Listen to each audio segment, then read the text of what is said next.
The session this morning focused on precision medicine. There's a lot of information out to what extent can we target certain mutations in patients to really attack the abnormality in the cell.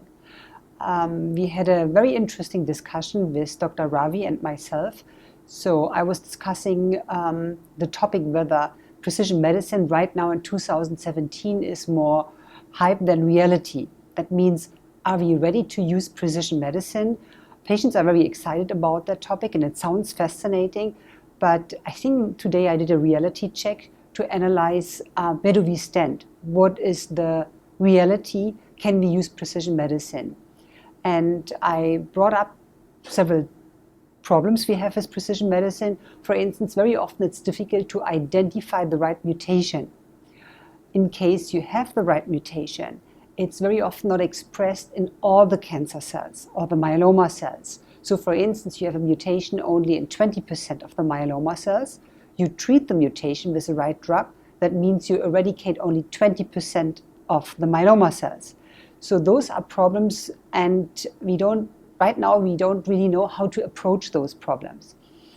The next problem is that to identify a mutation, we need next generation sequencing. This is nothing we do in our daily practice. So this is not standard of care. That's an additional and very expensive tool. Insurances very often don't cover this. So what is the access of our patients to next generation sequencing? Number 3 is once we identify, for instance, a mutation with next generation sequencing, do we have a drug for this? And I addressed that topic also today to say only 25% of the mutations have drugs that can really treat the mutation. So there are a lot of open questions, and I think today I contributed a little bit to say what is a reality check. What I also did is I did a survey before I prepared the talk, and the survey went out to the leading myeloma centers in the world. I did that with the help of the International Myeloma Foundation. 27 centers answered the survey and opened the box and told me what they are doing in terms of precision medicine. Among those centers were pretty large centers that treat 1,900 myeloma patients per year. And it turned out that only a majority, 4 out of 27 centers, are using next generation sequencing for the treatment of multiple myeloma. And they only treat it in 10% of their cases. So right now, we are treating a minority with precision medicine. We are about to understand what precision medicine means in multiple myeloma.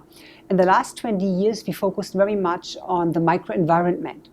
We found out that the environment of the myeloma cells is very important for the growth and survival of myeloma cells. For instance, cytokines, growth factors that are secreted from the microenvironment, the growth of vessels, the immune system, T cells and K cells. And we learned that the myeloma cell itself cannot survive without the microenvironment. Now we are focusing on the mutation in the myeloma cell itself.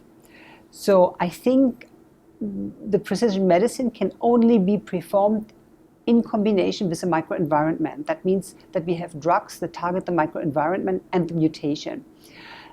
At the moment, I think we are at a stage where we collect a lot of data. So we collect data and then we compare what is the outcome with certain mutations. How do certain patients with mutations really responded to treatment? Once we complete that collection phase of data, I think we are ready to launch larger clinical trials in order to really pinpoint druggable mutations.